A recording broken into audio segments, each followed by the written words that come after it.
Promotions Division of Intramuros Administration, and I will be your tour guide for today. So, let's start po. This is Kuya Roland, our driver, Chanria driver, and together with me is Miss Jen from the Office of the Administrator. So, ayan, let's start our rolling tour. Before we begin, I would like to welcome you all to Intramuros. Did you know where the name Intramuros came from? Yes. Hindi. So, ang Intramuros, wala namang foreigner, ano? Sige po.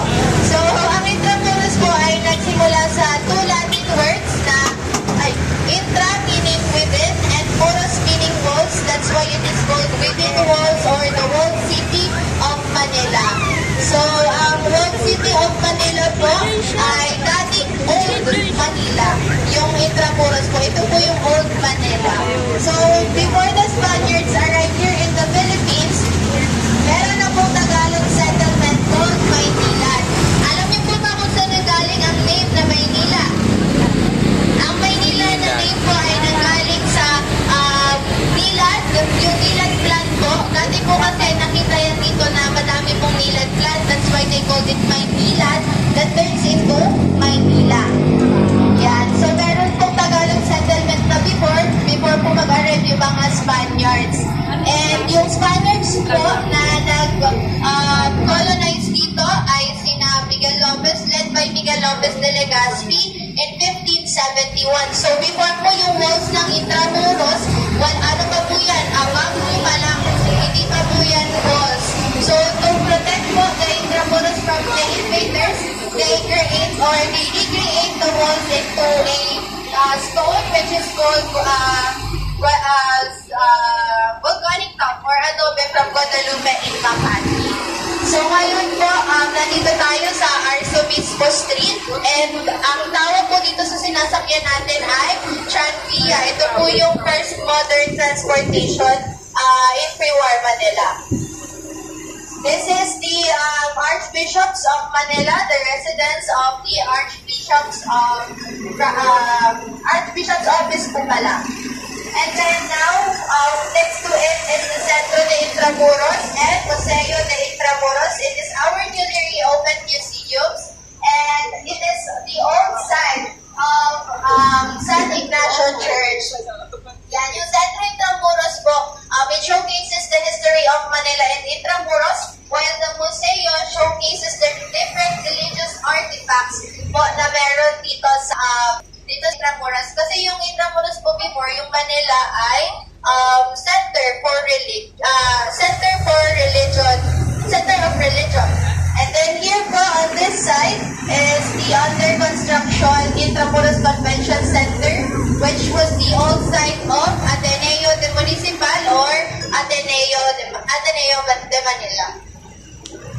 And here po is the Philippine Experience, led by the Department of Tourism. So, dyan po may mga karinderya na nagtitinda ng mga Filipino foods. Ay. Dito, this is the Puerto Santa Lucia. So, dyan naman po dumadaan sila kapag gusto po nilang pumunta sa Paseo de Luneta. And dito naman po, ang tawag dito ay Galeria de los Presidentes de la República Filipina. At yan po yung mga portraits ng mga past presidents of the Philippines.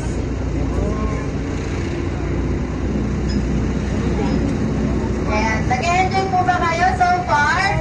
Yes! Ayan, ito naman po ay ang Cuartel de Santa Lucia. So before po siyang tawag ay PC Barracks or the Philippine Constabulary Barracks. Dati po siyang barracks ng mga Guardia Civil. Tapos gumawa po sila ng school po dito, which is the Philippine Military Academy na ngayon po ay nasa Baguio. Ngayon po, parking space na siya. Parking na lang.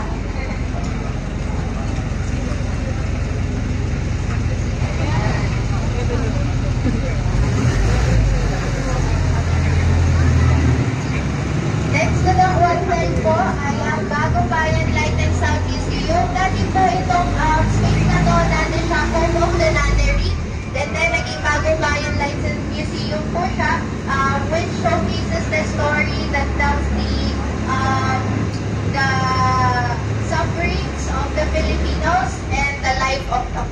Rizal. Next to it po is the Baluarte de San Diego. So sa Baluarte de San Diego, makikita niyo po yung old fort or stone fortification, which is the Fort Western Seniority Villa, which was built in 1587. And it is the first masonry defense of Manila. And dito din po yung area kung saan first nag-invade yung British forces in 1762 until 1764. Yes. So, kung mapapansin niyo po, ito yung malls natin. Beyond the walls po, di ba may golf course? Dati po yung golf course, mode po yan. Parang tubig po na kulay green. Dati po yung mode lahat po buong Intramuros, yung beyond the walls. Pero po, during the American occupation here in Manila, they covered it with soil due to sanitary and health reasons. And then, hindi na po siya na-excavate. Pero sa Fort Santiago po, kung makikita niyo po yung parang bridge doon, may mode pa po doon.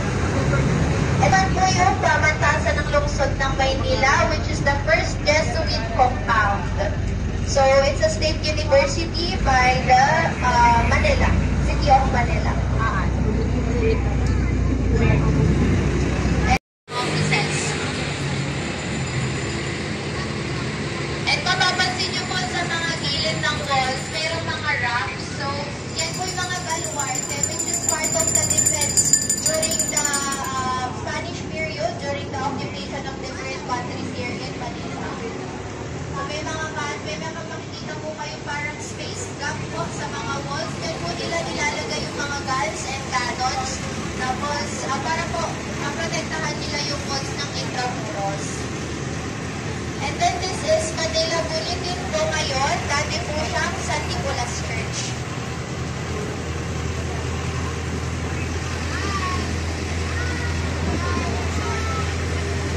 Ayan. Next to it naman po is the Manila High School, the oldest and the first high school po here in Manila.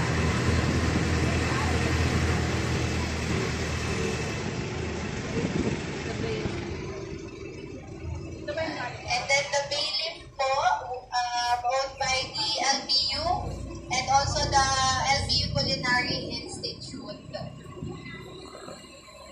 Bakit mapapansin niyo po dun sa taas niyan, meron po yung daan. So pwede po kayong maglakad above the walls.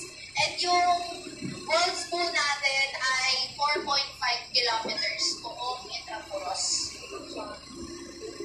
Next to Bailiff po is the Mapua University. So marami pong schools dito sa Intramuros before, pero yung iba nalipat na siya and yung iba po napalitan na ng iba't ibang mga establishments.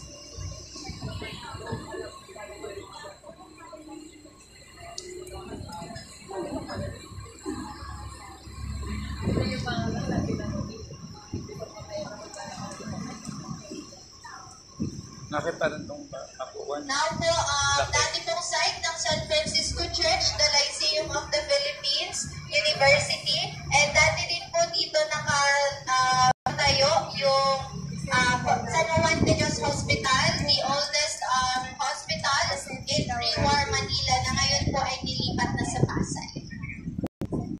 And then this is this is the center of commerce. Before po ay maraming business establishments dito. May mga cafes, restaurants, hotels, and some shops as well.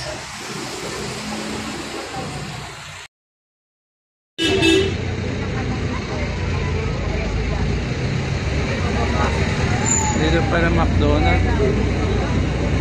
Ay, Starbucks. Starbucks din. Sa malalim, nasa likod. Ayaw ko nasa gilid. And then one of the oldest school that's still operating here inside the Intramuros is the Colegio de San Juan de Letran. So yung Letran po ay yung school na yan ay ginawa for orphans. It's a school for orphans. And kung mapapansin nyo po sa mga walls natin, meron pong mga parang bullet holes. So, yun pong iba dyan ay original, yung iba naman po ay hindi na po kasi natin masasabi kung alin yung original sa hindi dito dahil during restoration, tinatanggal po nila yun tapos binabalik. So hindi na natin mapo-point out kung alin ba ang original sa hindi. And then this is the Riverside curtain walls. So ito po mga timbers na to, ginagamit siya for storage ng mga goods from the port.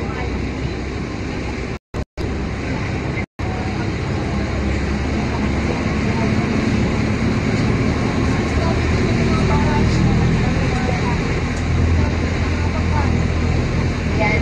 Ito pong white building na makikita niyo dito. Ngayon po, ano na po siya, building ng BPI tsaka PIR. And then this is the Plaza España. Sa gitna po, nandyan yung monument ni King Philip II. Alam niyo ba kung saan po nanggaling yung name na Philippines? Galing Philip. kay King Philip. Ayan. And this is the Aduana. Dati po siyang customs house. And then ngayon, inaayos na po siya as National Archives of the Philippines.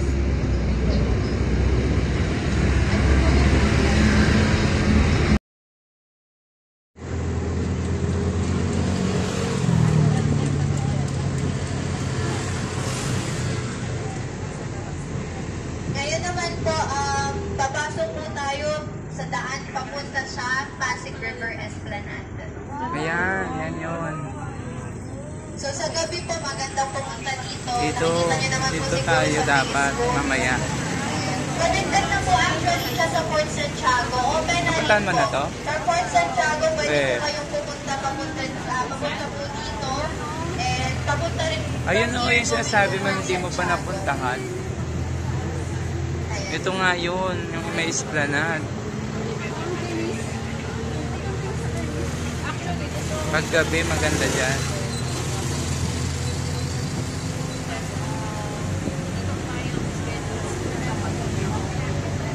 Dati kasi wala pa yung ganyan eh. Sa kabila po yung ng Pasig River, yan po yung San Nicolas and Binondo. Yan pala yung Binondo Bridge, yun yung sinasabi mo.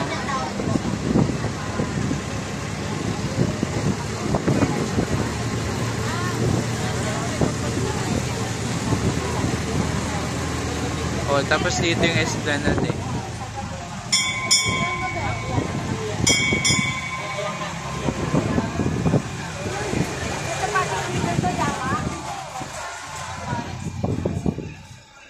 So now po, nandito tayo sa Plaza Mexico. So meron po diyang, yan pong nasa gitna. It's a tribute po sa good connection ng Philippines and Mexico.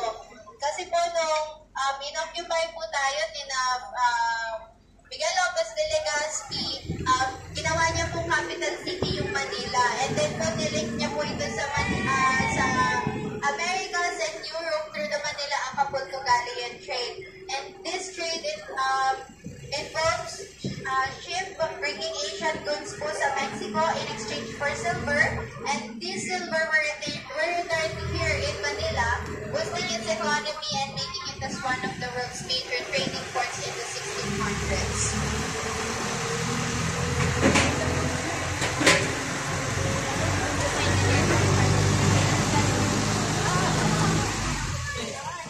Jollibee. Ayan po, Jollibee. Sinaunang Jollibee. Ano pa po yan? Red building na nasa left side nyo po, dati po yung site ng University of Santo Tomas. Ngayon po, BM condominium na siya. And this one po is the American Building Era. So, dati po site po ng ABS-CBN.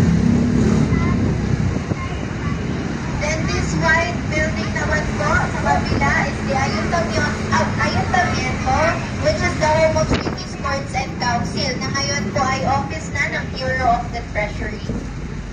So ngayon po, babalik na tayo sa Plaza Roma. So ang Plaza Roma po is the civic square of Intramuros, and in front of it is the Manila Cathedral. So Manila Cathedral was known as the Mother of the Philippine Churches, and it is its 8th version na po. So, pang-walo na pong version yan. And then yung sa gilid naman po niya is the Palacio del Gobernador, which is the residence of the Spanish Governors General. And ngayon po, office na po yan ng Intramuros Administration and the COMELEC. So, on behalf of Intramuros Administration po, we thank you for having a ride with us around the walls of Intramuros. So, ito pong free tour po na ito ay dahil sa kadiwa ng Pangulo to support po our local products, agricultural products. Thank you so much.